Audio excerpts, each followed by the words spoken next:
The Democratic National Committee will reportedly hold a vote on whether to hold a presidential debate focused solely on climate change later this month.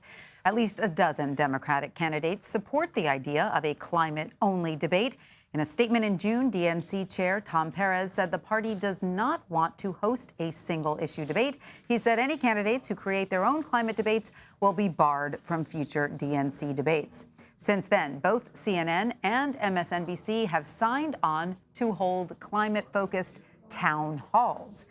Varshini Prakash is the co-founder and executive director of the Sunrise Movement, one of the organizations pushing for a climate debate. Varshini, thank you so much for joining us. What is the status of a vote on a climate debate at this point? So right now, the DNC is planning to vote on a resolution for a climate debate on August 23rd in San Francisco.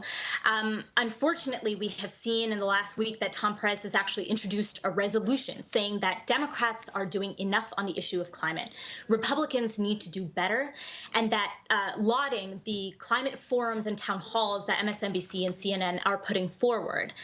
However, what we've seen and though I deeply agree that Democrats are certainly doing far more than their Republican counterparts, we are seeing that the Democratic Party overall is not doing enough on this issue. So it's been clear.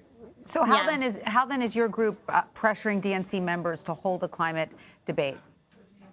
So over the last month, thousands of young Americans have taken action, both online and also offline. Actually, over hundreds of thousands of people have taken action online, calling for the Democratic Party to host a climate debate. We have seen that delegations in Massachusetts and Maryland, just in the last week alone, have unanimously supported a climate debate. Dozens of individual delegates across the country.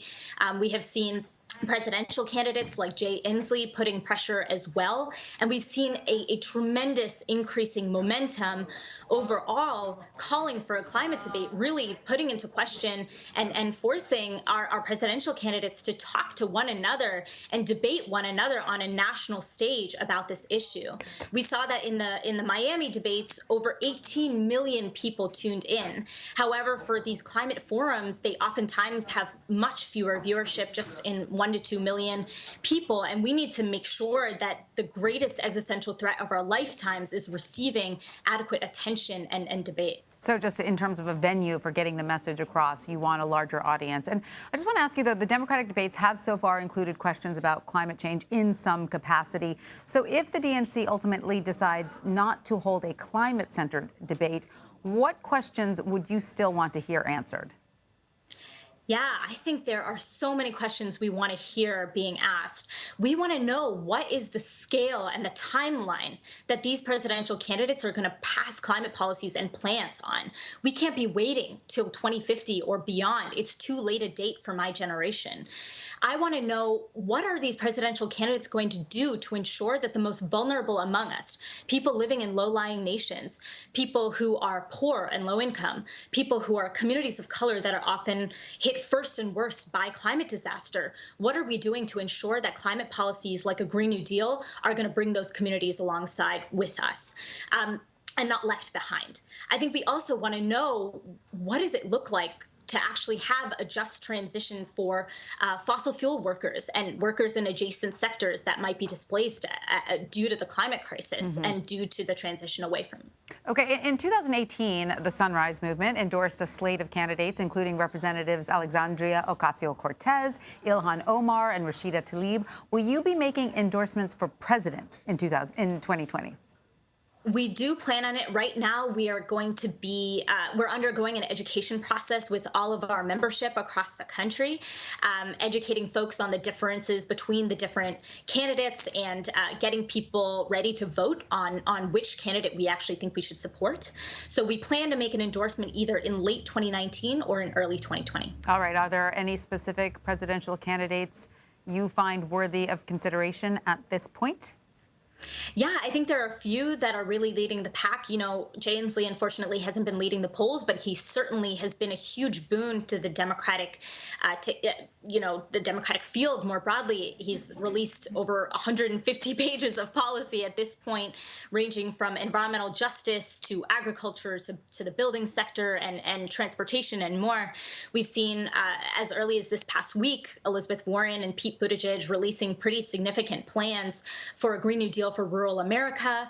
I have seen many of the candidates also in previous years, like Bernie Sanders, stepping up to the plate on climate, and he has said that his climate plans are forthcoming and will be adequate. So I look forward to that. So conversely, are there any candidates who you've ruled out?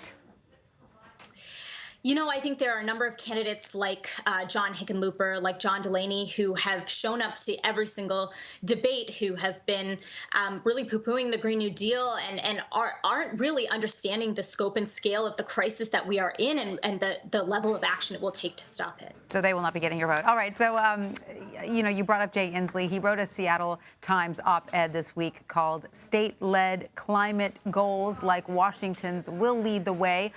What do you see states doing right that the federal government is missing?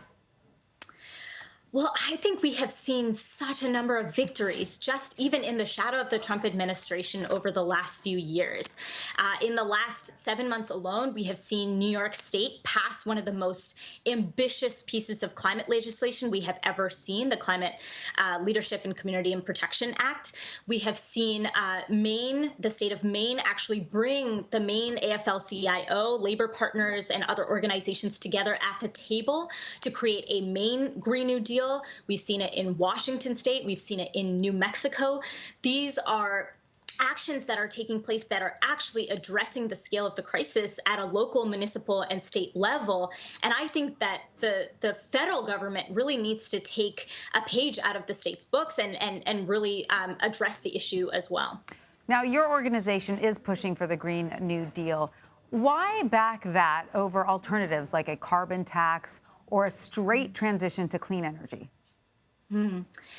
Yeah, we're supporting the Green New Deal because it is the only solution out there that actually tackles the climate crisis at a scale commensurate to the crisis.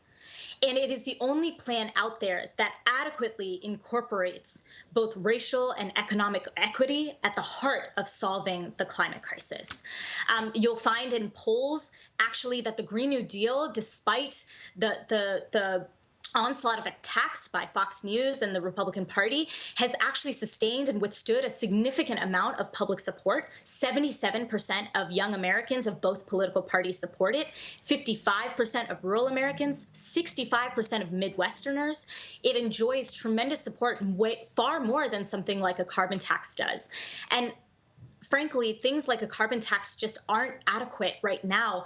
We are facing down the greatest existential threat of our lifetimes, something that will impact generations to come for the duration of humanity. We need a solution that is just as serious. All right, Varshini Prakash of the Sunrise Movement, thank you so much for your time. We really appreciate it.